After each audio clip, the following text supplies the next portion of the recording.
Evet hanımlar, bugün bu güzel şirin çantamızın yapımını paylaşacağım sizinle. Bunda koton ip kullandım ben. 3 renk, yeşil, pembe ve krem rengi. Orta kalınlıkta bir ipti. 3 milimlikte bir tığ kullandım. Bir de makasım vardı. Yapımı çok oldukça basit bir model. Detaylıca da anlatmaya çalıştım. Umarım siz de beğenirsiniz. Bu şekilde. Yapmak isteyen herkese şimdiden kolay gelsin. Evet hanımlar, hazırsak başlayalım. Bu modelimde ben koton ipler kullanacağım. Elimde olan renklerden faydalanacağım. Şimdi başlayabiliriz. Hemen orta göbekten yapımımıza başlayalım. Orta göbeği kullanırken pembeyi tercih ettim ben. Motifte gördüğünüz gibi. Nasıl yapıyorum? Sihirli halka ile başlayacağım. Sihirli halkamızı nasıl yapıyorduk? Parmağımıza bir kere doladık. Şuradan dola, çek. Bu şekilde çektim. Şimdi buraya 3 tane zincir çekeceğim. 1, 2, 3. Şurayı şöyle tutun. Daha rahat edersiniz. Şu 2 halka var ya, 2 tane yer. Orası üstte kalacak her zaman. Başımı doladım. İkili trabzan yapıyorum. Başımı doladım. Tekrar halkanın içine ikili trabzan yapıyorum. Bu şekilde. Şimdi aralarda ikişer zincirim var. 1, 2. Başımı doladım. Yine 3 adet ikili trabzan yapacağım. 1, 2 ve 3. Şurayı biraz daraltalım. Evet. Devam edelim. 1, 2 dediğim gibi aralardaki zincirim vardı. Başımı doladım. Yine 3 adet ikili trabzan yapacağım. 1,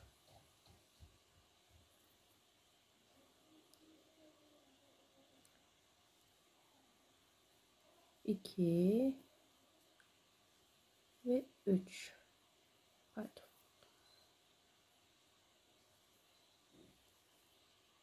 Allah Allah, pardon.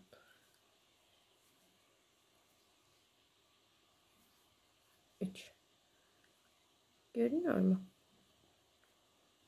Tekrar 2 ara zincir çektim. Dördüncü üçlü trabzanımı yapıp kapatacağım. 1,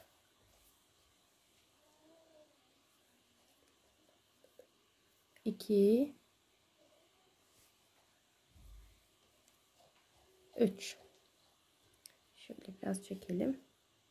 Gördüğünüz gibi 1, 2, 3, 4 tane yaptık. Şimdi 2 ara zincirimi çektim.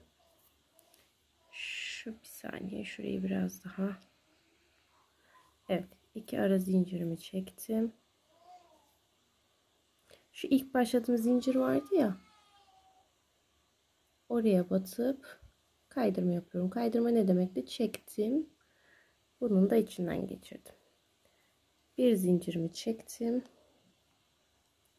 Şuradan kestim.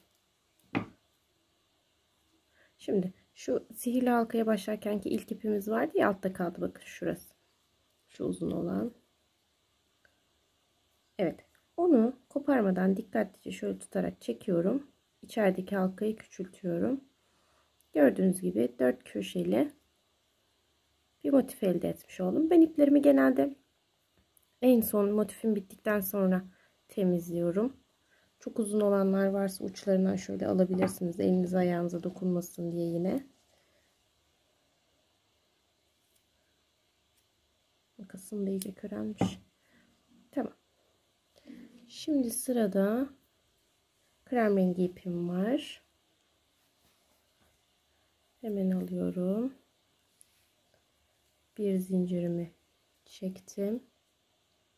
Şöyle bağlama zincirim. Şunun herhangi bir köşesinden giriş yapıyorum. Şu çektiğim bağlama zincirini içinden geçireceğim. 3 tane zincir çekeceğim. 2 ve 3. 3 tane zincir çektikten sonra aynı alttakinin mantığıyla 3 adet ikili trabzan yapacağım. Pardon, 2 adet, bu 1 sayılacağı için. Aynı yere girdim. 1 2. Aynı yere tekrar giriyorum. 1 2. Şimdi ara zincir 2 adet, başımı doladım. Şimdi üst kata çıktığımız için köşelerde 2 tane grup olacak. Yani 2 tane üçlü trabzan grubu olacak. 2 zinciri çektim, başımı doladım. Aynı yere tekrar 3 adet ikili trabzan yapıyorum. İkinciyi yaptım ve üçüncüyü yaptım. Şu şekilde. Şimdi başımı doladım. Herhangi bir zincir çekmiyorum. Bir sonraki köşeye giriş yaptım. Tekrar 3 adet ikili trabzan yapıyorum. 2 ara zincirimi çekiyorum. Tekrar aynı yere 3 adet ikili trabzanımı yapıyorum. Başımı doladım. Köşeye geldim. Tekrar 3 adet ikili trabzanımı yapıyorum. Tekrar 2 ara zincir, başımı doladım. Aynı yere 3 adet ikili trabzanımı yapıyorum. Şu şekilde. Şimdi başımı doladım. Son köşem. Giriş yaptım. 3 adet ikili trabzan yaptım. 2 adet ara zincir. Aynı yere giriş yaptım. Tekrar 3 adet ikili trabzanımı yapıyorum. Şimdi bitiş noktama geldim. Bitiş noktamda ne yapıyorum? Şu ilk başladığım yer var ya. Şurası. Oraya giriş yapıyorum. Ve kaydırma. Bir zincir. İpimi kesiyorum. Gördüğünüz gibi şunlar sizi yanıltmasın. Bunlar altta kalan ipler, henüz temizlemedik ya, şurada gözüküyor mesela. Onlar en son temizlediğimde o kötü görüntü de ortadan kalkıyor zaten. Bu şekilde. Şimdi 3. katı çıkacağız. Onu da yeşille yapacağız. Tekrar bağlama zincirimi çekiyorum. Herhangi bir köşemden giriş yapıyorum. Alttan çektim. Ne yapıyorduk? 3 zincirimizi çekiyorduk. 1 2 ve 3.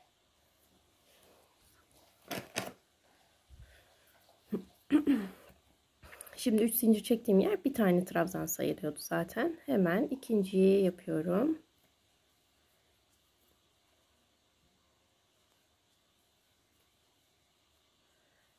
Tekrar 2 zincir. Tekrar giriş yaptım. İkinci 3 adet trabzanım yapacağım. Ve 3.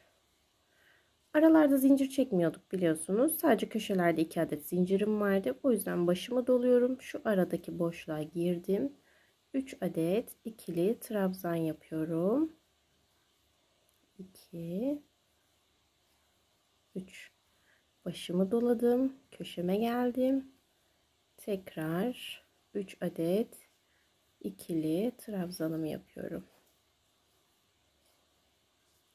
Şimdi köşe noktasında olduğum için 2 adet zincirim vardı. Onu çekeceğim. 1 2. Başımı doladım. 1 2 ve 3. Başımı doladım. Ara noktama geldim. 3 adet ikili trabzanım yapacağım. Pardon. 1 2 takıldı.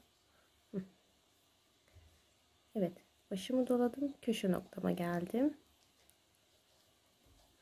1 2 ve 3. 2 ara zincirim, başımı doladım, aynı noktaya 1 2 ve 3.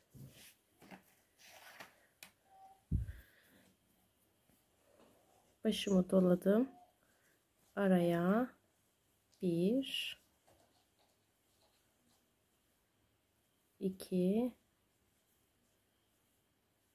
3, başımı doladım, köşe noktama geldim. 1 2 ve 3. 1 2 ara zincir, başımı doladım. 1 2 3, başımı doladım. 1 2 3. Şimdi başlangıç noktama giriş yapıp motifimi kapatacağım. Herhangi bir zincir baş dolama yapmıyorum. İlk başladığım noktaya giriş yapacağım ve kaydırma yapacağım. Bir zincir,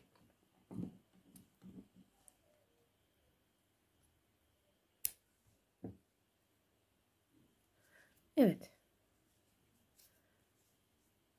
İplerinizi nasıl yürüteceğinizi de göstereyim, nasıl temizleyeceğinizi. Ben şu şekilde bir üstten bir alttan alıyorum ki zincirimin de detayı bozulmasın diye. Arkada kalacak şekilde gelene kadar çekeceğim. Sonra da keseceğim. Kesmesini de hemen şöyle göstereyim.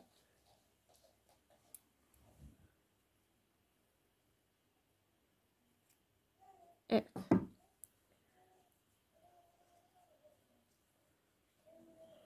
Şu ipim de şurada kaldı.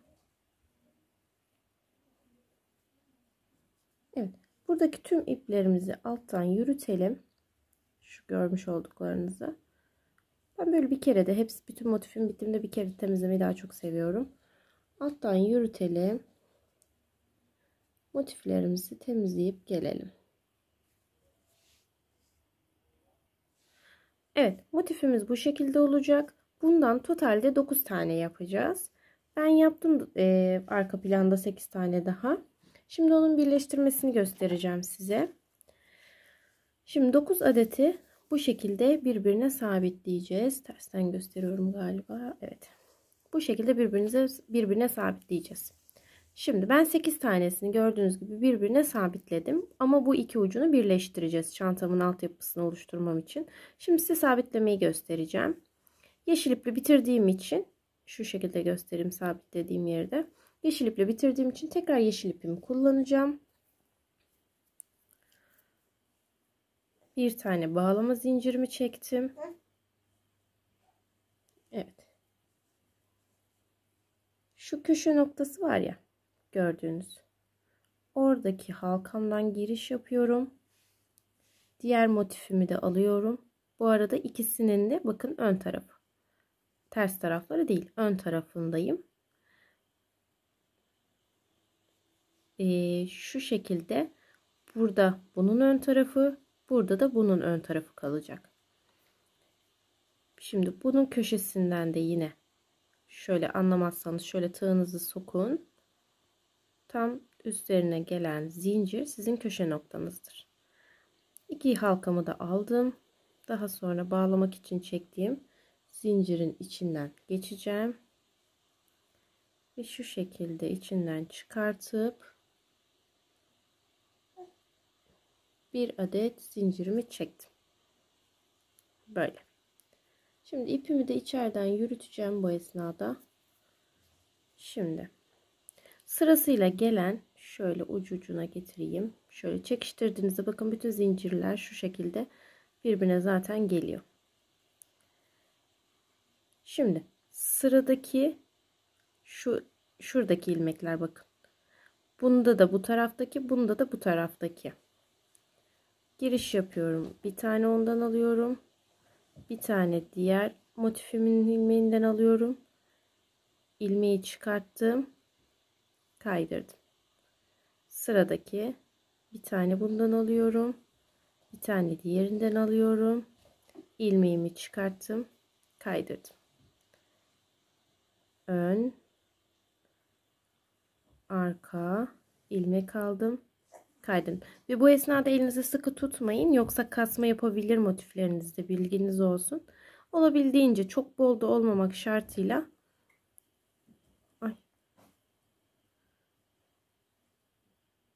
şu şekilde, pardon bir saniye. Evet. Bakın şöyle de ayırabilirsiniz anlaşılmıyorsa. Öndekinden aldım, ardakinden aldım, ilmek çıkarttım, kaydırdım. Gördünüz mü? Zaten şöyle çekiştirdiğinizde zincirler birbirine denk geleceği için sıkıntı olmaz.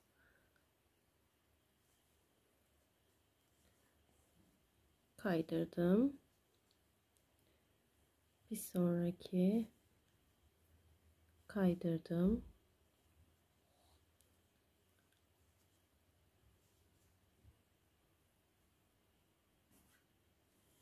Bir sonrakinden kaydırdım.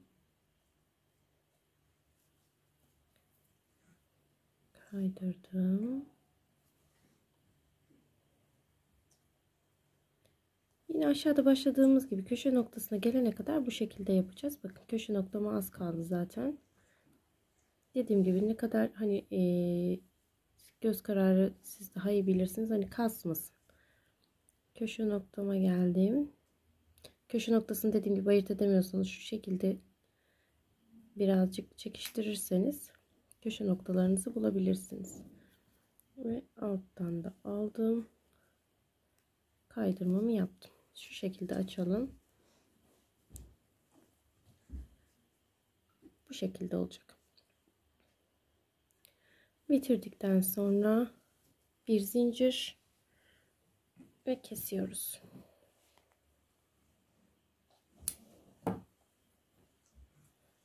Evet. Şimdi 9 tane yapacağız demiştik ya toplamda bu motiften. Bu şekilde benim yaptığım gibi hepsini birbirine böyle ekleyeceksiniz. Daha sonra da iki ucunu birbirine bağlaştıracağız. Bağlaştıracağız demişim. Birleştireceğiz diyeyim. Bu şekilde iki ucunu birbirine birleştireceksiniz.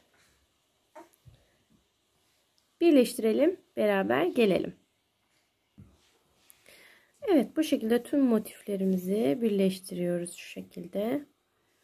Ben hepsini birleştirdim. Şimdi askımız tamam. Şimdi orta göbeğimizi yapmamız gerekiyor. Onun için de 2 adet, bunu temizlemeyi unutmuşum. 2 adet ön ve arka panel için motif hazırlayacağız. Bunda da yine aynı mantık. Biraz önceki motifi nasıl yaptıysam bunda da aynısını yapacağım için video uzamasın diye anlatmıyorum. Sizi de sıkmamak amaçlı. Nasıl yaptığımı hemen kısaca anlatayım. Sihirli halkamı çektim. 2 zincir aralarda olmak üzere 4 adet üçlü trabzanımı yaptım. İpimi kestim. Yeşile geçtim. Köşelerde ikili, üçlü trabzan grupları yaptım. Köşelerde 2 zincirim var. Aralarda herhangi bir zincirim yok. Bitirdikten sonra ipimi kestim. Pembeye geçtim. Yine köşede 2 adet 3 grup üçlü trabzanım var. Köşelerde sadece 2 zincirim var. Aralarda herhangi bir zincirim yok. Yani sadece köşelerde 2 adet zincirim var. Aralarda herhangi bir zincirim yok. Ve sadece köşelerde 2 adet üçlü trabzanım var. Bu şekilde bakalım kaç sıra yapmışım. Bir orta göbek, 2, 3, 4, 5 ve 6 sıra yapmışım. 6 sıradan oluşan 2 adet motif yapıp gelelim. Yani siz yapın gelin daha doğrusu. Ben hazırladım zaten. Ondan sonra bunun da çanta için birleşimlerine geçelim. Evet, ben iplerimi hazırladım. Tekrar yine yeşille birleştireceğim bu motifimi. Motifimi nasıl birleştireceğimi anlatayım size. Şimdi Şu askıyı görüyorsunuz. Yani yuvarlak birleştirdiğim için. Şuradan büyük motifimi koydum. 2 adet bu yan paneli dikeceğim.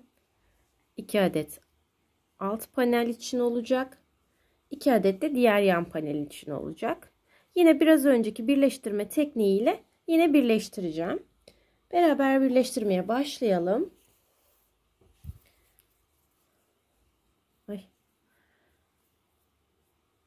Bir zincirimi çekiyorum. Bağlama zincirimi çektim. Şimdi motifimi başlatalım. Şu köşeden şöyle girişimi yaptım.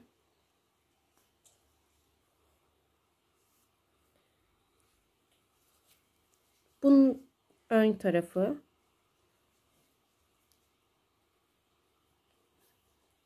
bakıyorum. Evet, bunun arka tarafı, evet.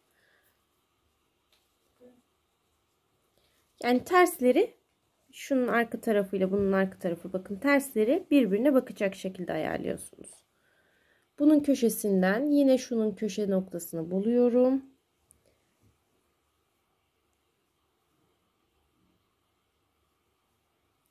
Ve bağlıyorum. Evet. Şimdi biraz önceki birleştirme tekniğinde yaptığım gibi tek tek bütün zincirlerimden girip kaydırmamı yapıyorum. Bakın bu şekilde. Bir yandakine giriş yaptım. Kaydırdım. Yandakine giriş yaptım. Kaydırdım. Yandakine giriş yapacağım.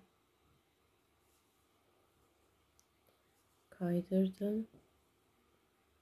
Bir sonraki kaydırdım. Şu iplerimizi arkaya saklayalım. Evet.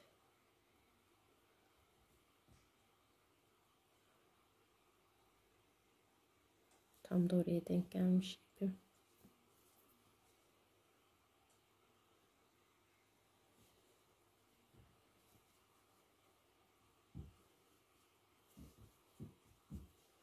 Şu köşeleri birleştirin.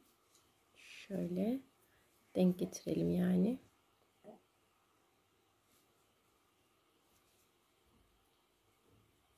İsterseniz iğneleyebilirsiniz. Hani şu plastik iğneler oluyor ya.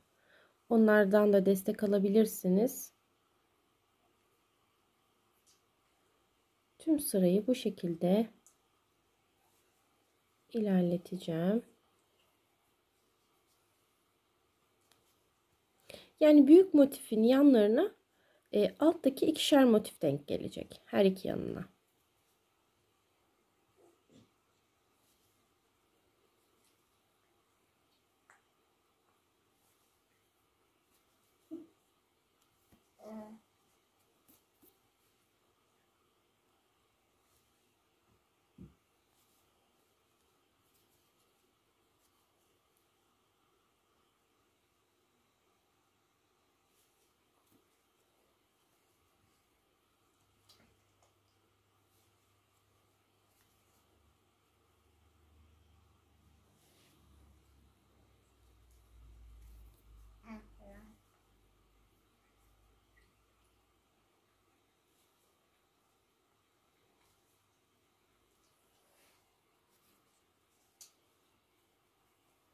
Bakın.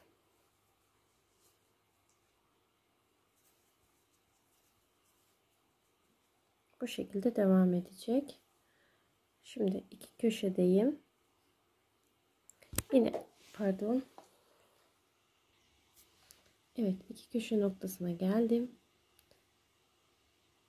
Yine bir ondan aldım ve kaydırdım. Hemen devam ediyorum. Yandakine geçiyorum. Tabi alttaki büyük motif artık diğer tarafına dönmüş olduk.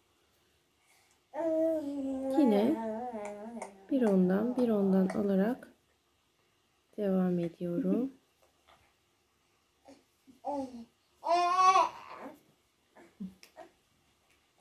Benim küçük uyandı.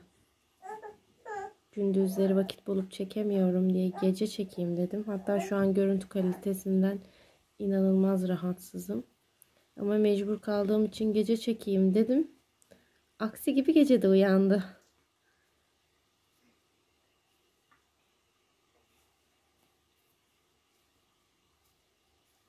Dediğim gibi bu şekilde bir alttan diğerinde altındakinden alıp kaydırıyoruz.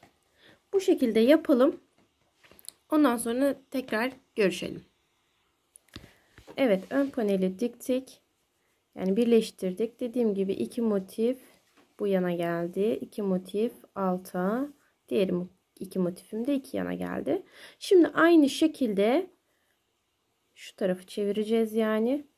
Aynı şekilde bu tarafı da birleştirip gelelim.